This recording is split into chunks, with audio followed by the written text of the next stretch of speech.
विद्यार्थी मित्रांनो, आता आपण चालू करत आहोत गद्यमधला भाग दुसरा, विज्ञान व तंत्रज्ञान, जागृती पर्व. आणि डॉक्टर रघुनाथ माशेलकर हे त्याचे लेखक आहे. तर हा जो धडा आहे, या धड्याच्या माध्यमातून आपल्याला लक्षात घ्यायचं आहे विज्ञान आणि तंत्रज्ञान आणि जागृतीचं पर्व कसं काय आहे. कारण की 1 जानेवारी 1943 रोजी जेव्हा गोव्यातल्या माशेल येथे जन्मलेल्या रघुनाथ माशेलकरांच्या चेहऱ्यावर विद्वत्तेचे तेज आणि मनात या भूतलावरच्या प्रत्येक चेहऱ्यावर हास्य उमटावे असा प्रचंड आशावाद आहे. आणि म्हणून डॉक्टर माशेलकर प्रधानमंत्र्यांच्या आणि मंत्रिमंडळाच्या विज्ञानविषयक सल्लागार समितीचे सदस्यही होते.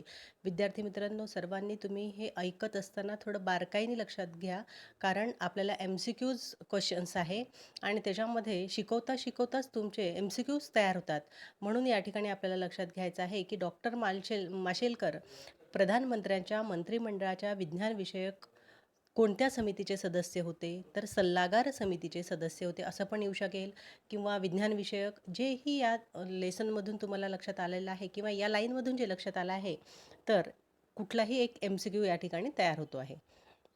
भारतातील 55%, बघा आता इथे सुद्धा म्हटलं गेलं आहे की भारतातील 55% युवा शक्तीला दिशा देण्याची तीव्र गरज त्यांच्या बोलण्यातून नेहमीच व्यक्त होत असते आणि त्यासाठी ते युवकांच्या विचारांना दिशा देण्याचे कार्यही करतात. संपूर्ण जगातील 60,000 शास्त्रज्ञांच्या ग्लोबल रिसर्च अलायन्स, बघा यामध्ये देखील आपल्याला एक MCQs तयार होतो की संपूर्ण जगातील 60,000च्या, दोन याच्यामध्ये येऊ शकतात, किती हजारांच्या असेल तर 60,000च्या शास्त्रज्ञांच्या.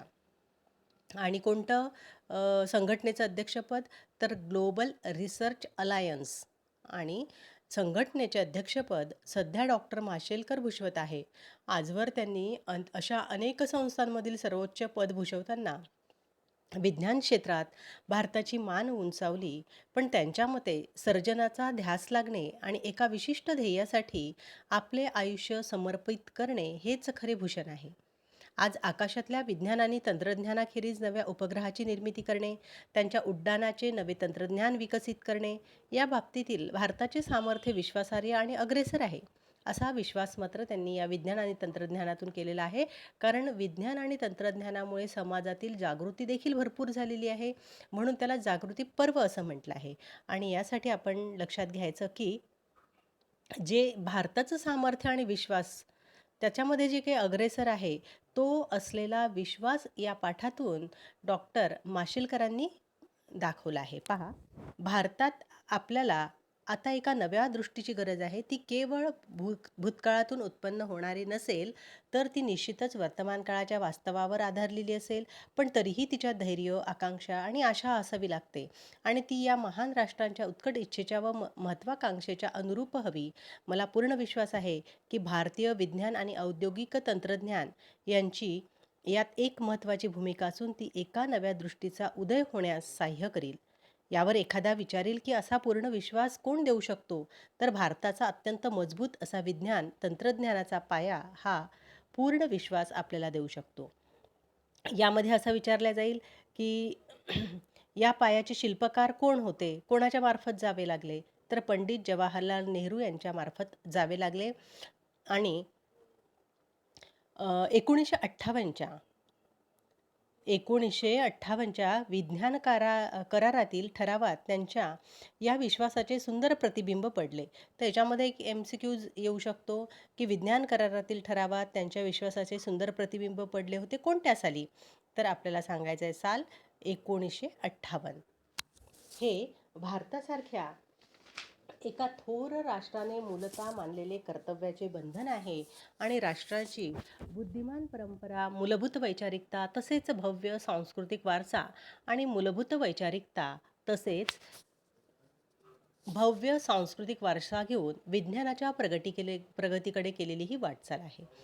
आता पहा, यामध्ये आपल्याला लक्षात यायचं आहे की आपल्या हरित क्रांतीला धन्यवाद द्यावे लागेल. भारत आपल्या लक्षावधी नागरिकांसाठी अन्नधान्य पुरवतो, पण त्याबरोबर ते वाचवून त्याची निर्यातही करू शकतो. आणि पांढऱ्या क्रांतीने तर भारताला जगाला सर्वात मोठा दुग्ध निर्माता हे बिरुद गेल्या वर्षीच मिळवून दिले.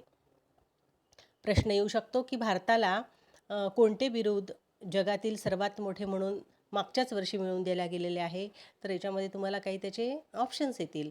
तर याच्यामध्ये आपल्याला काय सांगायचं आहे, दुग्ध निर्माता, बहुव्यापक संरक्षक खात्यातील संशोधन आणि विकास यांच्या पायाभूत सोयीमुळे भारत हा जगातील अगदी थोड्या देशांपैकी सर्वात अद्ययावत शास्त्रीय साधने, पद्धती, विविध प्रकारची क्षेपणास्त्रे, बहुरूपी रॉकेटे, प्रणाली यांची सुविधा असलेला देश आहे.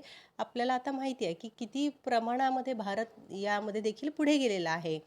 कारण पूर्वी जी युद्ध व्हायची ती रणगाडे, तोफे अशा पद्धतीने व्हायची, पण आज मात्र सगळ्यांकडेच अशा पद्धतीची यंत्र आली आहे की ती क्षणार्धात बेचिराख कशी करू शकतात.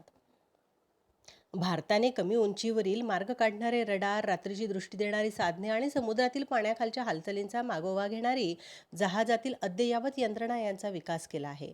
भारताचे अन्न, वस्त्र, विज्ञान व तंत्रज्ञानातले सामर्थ्य की ज्यामध्ये न्यूक्लिअर फास्ट ब्रीडर रिॲक्टर यासारख्या व्यवस्था समाविष्ट आहे आणि तो खास देशी प्रयत्नांचा परिणाम आहे.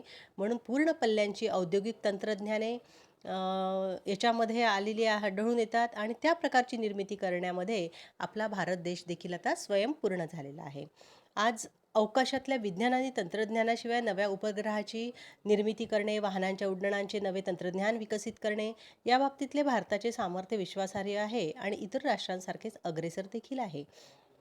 यामध्ये आपल्याला लक्षात घ्यायचं आहे की अवकाश प्रकल्पाचे संशोधन आणि विकास यांचा अर्थसंकल्प गेल्या वर्षी 600 दशलक्ष अमेरिकन डॉलर्सचा होता. तो अर्थसंकल्प किती दशलक्षाचा होता असं आलं असेल तर आपण 600 दशलक्ष सांगू शकतो. कोणत्या याच्यामध्ये? अमेरिकन डॉलर्समध्ये. तर पहा, आपल्या अवकाश संशोधनाने काय मिळवलं आहे. त्याची रचना करणे, विकास करणे, परीक्षण करणे आणि यातून नवे नवे प्रकल्प उभे करणे, हे एक काम तर आपला हा भारत देश करतोच आहे. पण एका अद्ययावत अवकाश यानाचे उड्डाण झाले की लगेच दुसऱ्या यानाची उभारणी करण्याइतपत आपली प्रगती झालेली आहे. आणि आता आपण ASLV व PSLV पासून GSLV पर्यंत प्रगत झालो. हे सर्व कुणाच्याही मदत न घेता आपण केलेलं आहे, कारण केवळ हे प्रेमापोटी किंवा पैशापोटी कुणीही आपल्याला या अत्यंत महत्त्वाच्या तंत्रज्ञानात साह्य देणार नाही. म्हणून आत्तापर्यंत आपण 35 उपग्रह अवकाशात सोडले आहे, 17 भारतीय परिघात आहे आणि 23 पृथ्वीच्या कक्षेत आहे. म्हणजेच आपण फक्त आपलेच उपग्रह अंतराळात सोडत नसून जर्मनी आणि कोरिया यासारख्या परदेशी ग्राहकांचेही उपग्रह अवकाशात सोडले आहेत आणि हे सर्व अमेरिकेच्या कुठल्याही एका कंपनीच्या 10%पेक्षाही कमी खर्चात व अर्थसंकल्पात आपण करतो आहोत.